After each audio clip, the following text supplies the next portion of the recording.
తులారాశి వారికి వ్యాపార విషయ వ్యవహారాలు అనుకూల దిశలో ఉంటాయి. పెట్టినటువంటి లీజులు, లైసెన్సులు, తత్సంబంధిత డాక్యుమెంట్స్ లేదా ఇతర నోటిఫికేషన్స్ కి సంబంధించినటువంటి అప్లికేషన్లు పురోగతి దిశలో ఉంటాయి. చేస్తున్నటువంటి ప్రయత్నాలన్నీ కూడా అవతల వాళ్ళ దృష్టిలో ఉన్నాయి, వాళ్ళు మన గురించి ఆలోచిస్తున్నారు అన్న విధంగా మంచి శుభవార్తను వినగలుగుతారు. ఇంతవరకు లేని ఈ మార్పు వచ్చింది కాబట్టి ఇంకొక అడుగు కూడా మనం ముందుకు వేయగలుగుతాము అన్న ధైర్యాన్ని కనబరచగలుగుతారు. కొత్త వ్యాపార రీత్యా పెట్టుబడుల కోసం చేసే ప్రయత్నాలు అంతంత మాత్రంగానే ఉంటాయి. కొంతమంది నమ్మించి ఇక్కడ వరకు తీసుకొని వచ్చి ఇక్కడ మనల్ని వదిలి వెళ్ళిపోవటం అనేది జరుగుతుంది. ఈ వ్యక్తుల్ని నమ్మి మాత్రం మీరు పెద్ద స్థాయి అడుగులు ముందుకు వేయొద్దు. భారీగా పెట్టుబడులు, భారీగా అప్పులు చేసి మాత్రం దిగద్దు. అప్రమత్తంగా ఉండండి.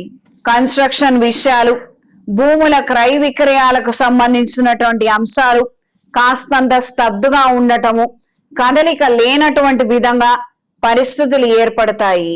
ఎప్పుడో అనుకున్నటువంటి కార్యక్రమం కాక ఇంకా ఆ పనులన్నీ కూడా కొనసాగటం అనేది జరుగుతుంది. ఇది మొయ్యలేనటువంటి భారంగా పరిణమిస్తుంది.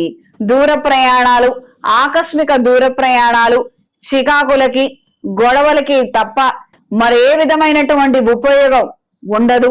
అనుకూలమైనటువంటి వాతావరణంలో మనం ఉన్న చోట ఉండగలిగితే అన్ని విధాలా బాగుంటుంది అని ఒక దృఢ నిర్ణయాన్ని తీసుకోగలుగుతారు.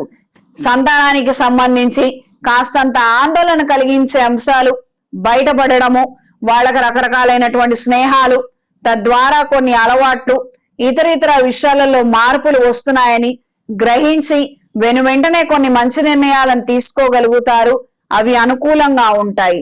కొత్త పెట్టుబడులకు ఇది తగిన సమయం కాదు, గ్రహించండి. ఈ వారం తులారాశి వారికి కలిసొచ్చే రంగు తెలుపు, కలిసొచ్చే దిక్కు తూర్పు, కలిసొచ్చే సంఖ్య 5. ప్రతిరోజు ప్రతినిత్యం రుణ విమోచక అంగారక స్తోత్రాన్ని పఠించండి. అవకాశం ఉన్న వాళ్ళు ఏదైనా శైవ క్షేత్రంలో అమృత పాష్పత హోమాన్ని జరిపించండి. ఏదైతే గత కొన్ని సంవత్సరాలుగా పడుతున్నటువంటి ఇబ్బందులు ఉన్నాయో వాటిలో నుంచి బయట పడగలుగుతారు. అన్ని విధాల మంచి ఫలితాలని అందుకుంటారు. చేతికి మహాపాష్పత కంకణాన్ని ధరించండి.